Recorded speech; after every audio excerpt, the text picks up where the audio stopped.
How's it going, everybody? My name is Christian Wagner, and I'm the Militant Thomist.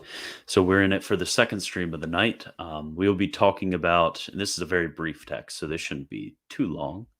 We're going to be, I'm going to be going over a text by pseudo Thomas. Actually, this is Thomistic in flavor, but this isn't actually a text that St. Thomas wrote, but maybe one of his disciples or somebody in the Thomistic stream of thought. But it's still very insightful and has been in many cases included in his corpus. So this is important letter, and we're going to get right into it. So I'm going to share my screen, but if you go in the description of the video and you'd like to meditate on this text a bit more, then you can find it there. So there's my screen. And I'll put myself down there. Okay. As you can see, very, very short. So let's go over it. So, since you asked me, my dearest in Christ, brother John, how you should study in order to acquire the treasure of knowledge, I offer to you this advice on the manner. Do not wish to jump immediately from the streams to the sea, because one has to go through easier things to more difficult. And notice here, I think this is a very practical piece of advice. When you are studying and you are approaching a new topic, do not, if you want to know about, for example, predestination, go to De Veritate and go to his article on predestination there with its just massive 1520 objections and intense scholastic language. You're going to want to go to something a little bit easier, maybe the Catechism of the Catholic Church. You all should read the Catechism before you even touch St. Thomas, because you're going to want easier things, or maybe the Thomistic Institute and their video on predestination. Those introductory level materials are very easy, and then as you're able to grasp the basics and grasp the outline of a certain discipline, should you go to those hard texts. Although do not ignore the hard text. You're always going to be wanting to ascend up the ladder of knowledge to those very difficult texts. And at the top are gonna you're gonna, at the bottom, maybe be the Catechism, maybe some videos on YouTube, and then you're gonna get into maybe the Compendium Theologiae by St. Thomas Aquinas. That's an easier text, and then some of his easier opuscula, which are his smaller treatises, and some of those plain language stuff that's not too difficult, but they provide a good summary explanation. And then after that, you're going to want to jump into the Summa Theologiae and then the Summa Contra Gentiles. Those are two very important texts that are supposed to be introductory, actually. If you read the introduction to the Summa, it's supposed to be for beginner students in theology. And then the Summa Contra Gentiles is supposed to be a bit of a guidebook. And then maybe after that, get into the commentary on the sentences by St. Thomas. That's definitely a bit more difficult than the Summa and the Summa Contra Gentiles, but it's still not the highest that you get. And then above that, you're going to get into is other treatises such as De Potentia, De Veritate, and advanced treatises like that. And then on the top, if you're just a superstar student, you're going to get into the commentaries and later books reflecting on St. Thomas's doctrine of certain things, such as Cajetan's commentary and Banya's commentary and some of Lagrange's commentaries and stuff like that. And a lot of this isn't even in English. But if you're just a superstar student and want to get into the deeper scholastic reflections on it, then those are important texts. But you're going to want to make sure you go up that ladder of ascent. Okay. Therefore, the following points are my warning and your instruction. Okay.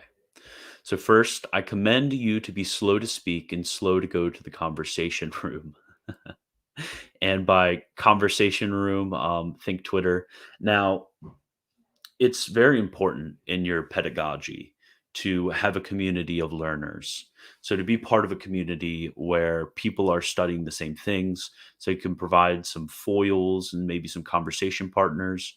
So he's not saying here to never go to the conversation room, but to be slow to the conversation room and to be slow to get your opinion out there. Mostly, he's saying here to be quick to listen and slow to speak, to have that habitus of a student, which wherein you're attaching yourself to a master, and then my master has been St. Thomas Aquinas. You're attaching himself to that guy, and then you're soaking in what he says before you try to formulate opinions of your own. Yes, Leonard says, think before you tweet. Very important to think before you tweet. Second, embrace purity of conscience. So, as a theologian, what's very important in the divine sciences is that you dispose yourself to receive these mysteries of the faith by uh, by practicing the virtues, by by praying, by going to mass, by having specific devotions. These are very important things to have the right disposition of holiness before you're able to receive the greater mysteries of the faith. Okay. Do not give up spending time in prayer. Make sure before you even have a rule of reading or a rule of studying to have a rule of prayer. So, first and foremost, and chief in this is going to be the office of the church. So, depending on if you're Eastern Catholic, you might have the Book of Hours. If you're ordinary, you might have the Ordinariate Prayer Book. If you're a normal Latin Rite Catholic, this might be the Latin English Breviary, or the if you're or the what is it called, the Novus Ordo one, Liturgy of the Hours. I'm sorry, I don't know why I forgot that. But depending on your tradition, you're going to find a rule of prayer, and it might also be if you're just strapped for time. It might also be simplified versions of these. There's plenty of good options out there to where you can have a rule of prayer, which is going to take you through the Psalms and then readings of Scripture and collects and other devotions. And that rule of prayer in various offices or hours are going to be vital. Don't just while the Rosary is a beautiful devotion, private devotion, and litanies are great, novena are great. You're going to want to have the hours because the hours are specifically defined as a rule of prayer. And then also, Leonard says, not just vocal, but mental prayer as well. Yes, you're going to want to. What has been very just groundbreaking in my study of theology is having to work a secular job for the first time in a long time. I've had to work a secular job, so on my breaks I'll read an article or two of the Summa, and I will, over the next 2 hours before my next break, I will meditate and pray on these various mysteries. And this is vitally important. Then also another important pious practice is to have a one of those collects or prayers or litanies that are designed for students before you study, to pray before you embark on your task of study, to pray during, responding to God in the truth that is given. And this can be easier or harder. It's going to be a lot easier when you're studying the doctrine of God, a bit harder if you're studying anthropology. But you're going to always want to begin with prayer, to have prayer during your study, and then also to conclude with prayer in thanksgiving for what you've been given and to supplicate that you may recall what you have studied and that you may critically accept what you have studied. So do not give up prayer in your study. Okay. Love spending much time in your cell if you want to be led into the wine cellar. So it's hard to, these are specifically directed to monastics, but this is a very important concept. So spend time wherever you study and pray, a lot more time than you will have fun. Work comes before fun. There's nothing wrong with having fun and to go to the wine cellar, so to speak, but don't frequent that as a priority. Have that as an add-on when you've gotten everything else done. You've gotten your necessary work done, when you've gotten your prayer done, and when you've gotten your study done. Always be focused on ora et labora, to focus on prayer and work. So show yourself amiable to all. A very important thing is to not look down on those masters of theology, because I see oftentimes it's very easy on Twitter and stuff. Like, I'm a Thomist. It's very easy for me to go on Twitter and say like, uh, Scotus was stupid because he disagreed with me, or something like that, or some very one of the various doctors of the church, saints and blesseds. They're just stupid because they disagree with me, and that's not the correct way to go about it.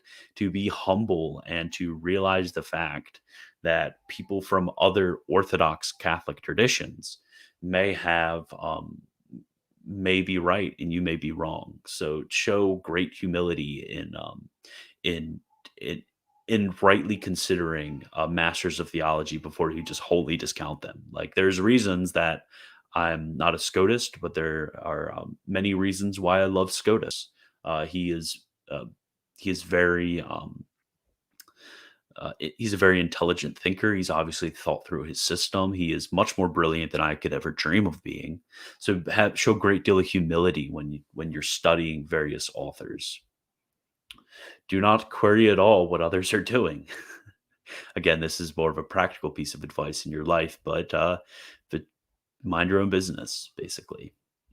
Do not be very familiar with anyone, because familiarity breeds contempt and provides matter for distracting you from your study. And again, this can be taken too far, but don't show this over familiarity where you're just buddy buddy with everybody. To keep very close, solid friends, but don't just go out there and want to befriend every single person you meet. Friendship and friendship with man can become contempt of God. It can become enmity with God if you have too much friendship of the world. So this is not particularly applicable to us, because I'm sure every single person watching this video is a layman. But do not get involved at all in the discussions and affairs of lay people. So this is this can be taken for us to mean do not get too involved in those issues of the world. If you're very serious about being a theologian and that is going to be your primary vocation, stick to that. Um, it's not necessarily bad to get involved in other issues. For example, a good application to our present day would be politics. Politics has very much overlap with theology. For example, the issue of abortion and homosexual marriage, so-called marriage, and stuff like that. But if you're just always involving yourself with the latest Fox News versus MSNBC controversies, then that is going to take away a lot from your study. Make sure that theology is a priority, and studying theology is really a primary vocation for you.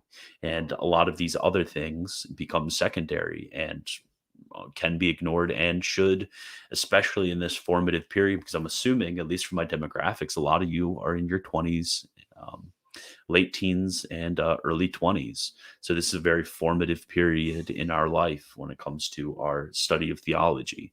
So make sure that you have in this in this period where our minds are very apt to learn, that we are putting the right things in us, because that is going to have everlasting effects throughout the rest of our life. So avoid conversations about all and every manner. Again, don't be getting into Twitter wars at 3 o'clock in the morning with people about uh, whether I don't know, Joe Biden is stupid. Like, that's not very productive use of your time. If you're going to be up until 3 a.m., do it with prayer and study and contemplation. That's completely fine to lose sleep. Just don't lose sleep over the wrong matters. And again, this is speaking to myself as much as it's speaking to you guys. So I'm not in this calling myself a master. I'm just a fellow student of the life that is theology. So do not fail to imitate the example of good and holy men. Again, you want to look at those exemplars in the faith, and St. Thomas is one particularly for me that I have a lot of devotion for. Have devotion to the saints. So do not consider who the person is you are listening to, but whatever good he says, commit to memory. Very important principle. Very important principle. So again, you have to show um, a great depth of humility. Just as Pope Saint Gregory the Great said to Augustine, whatever is true and good, take in. So you could even be reading formal heretics. I mean, a lot of the people that I had read previously, and I continue to read, are in the Reformed school of thought, in the Reformed scholastic stream, and I get a lot of fruit from them because they say good things. So I do commit a lot of what they say to memory, and I use them as examples. And you may not even realize it, but I am telling you a lot of times what they are saying, but they are saying good things. So do not have respect of persons, but only respect whatever truth they're giving. And the same goes to the opposite way. Do not consider the person you are listening to, but whatever evil he says, forget about it. Whatever falsehood he is saying, forget about it. It could even be the my beloved angelic doctor, who I have so much devotion for. He gets certain things wrong. For example, the Immaculate Conception. So whatever, when I get to that section of the Summa where he's going over Mariology in relation to the Incarnation, when I read that section, I put my fingers in my ear and say blah blah blah blah blah, and I ignore what he says because he's wrong on that. So it's okay to have these admissions both ways, but remember to show profound humility and to seek for first and foremost the truth, and not necessarily party convictions that you have, but to be a man of synthesis. To be irenic is the force of this exhortation right here. So the next, whatever you are doing and hearing, try to understand, resolve doubts, and put whatever you can in the storeroom of your mind, like someone wanting to fill a container. So in our learning, the principle here is to be active. Do not be passive, merely just drinking in. But or a better analogy is, do not just chew and swallow whatever you are theologically eating, but make sure you digest it and make sure you bring it forth to where it's nurturing your theological life, to make sure you're always systematizing and considering and putting it in that storehouse that is your memory. So this last one, I think, is the most important one, and I want you to all listen here, because I've had this problem with myself at various moments in my life. This last is hugely important. I don't can't even overemphasize. But do not spend time on things beyond your grasp. So let's say you're like, oh yeah, I've been listening to some of Christian's videos. This St. Thomas Aquinas guy, he seems pretty cool. I'm gonna open up the Summa and I'm gonna read about the Eucharist. This is great. I'm gonna read about the Eucharist and St. Thomas. And you open it up and start reading about the Eucharist, and you have no clue what he is talking about. You have no clue what substantial presence is, what inherence of accidents is. You're like, what the heck is he talking about? And you decide, well, I'm just going to push through and I'm just going to read the rest so I can just say that I've read this section in Thomas. That is a idiotic way of going about it. And I'm speaking to myself too, because there are various texts where this happens to me too. That is a stupid way of going about it. If you want to reach out to me and ask me what texts are simpler but still retain the substance of what he's saying, then great. I will happily oblige. You can DM me on Twitter. You can email me at apologiaanglicana@gmail.com. You can comment on my videos. You can send me a Telegram message or a dove with a note attached to it. I don't care. I will I will respond. I do respond to most people. But if you are reading a certain text in St. Thomas or whatever author and you are not grasping it, step back, stop reading, and take his advice to go from the easier things to more difficult. Because you may need some time and you may need to absorb some other texts. You may need to absorb some of the language and categories he's speaking in. But first and foremost, you're going to want to get yourself to a position to be able to understand it, or you are just absolutely wasting your time. And it's going to give no fruit. So, Yeah, and you'll need to read those important foundational texts, such as the Catechism. And for example, with the sacraments, if you're not understanding what he says about the Eucharist, he has another treatise called "On the Articles of the Faith," where he goes over the seven sacraments that I'll be going over later at 7 p.m. So, where he provides this to a popular audience, and it's a lot easier. So, now the conclusion. Following such a path, you will bring forth flowers and produce useful fruit for the vineyard of the Lord of power and might. As long as you live, if you follow this, you can reach what you desire. Okay, I'm going to go over, see if there's any questions in the chat or comments. Okay.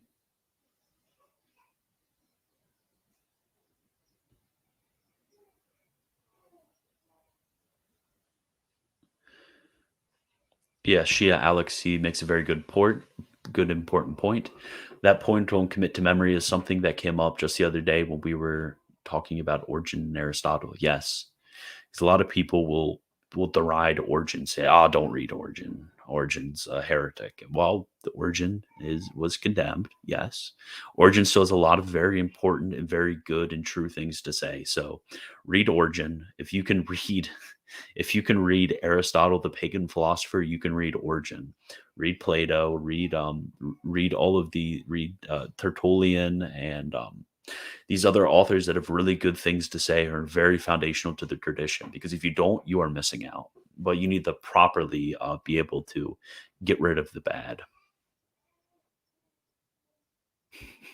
Why don't I understand this text? No, I haven't read the Catechism.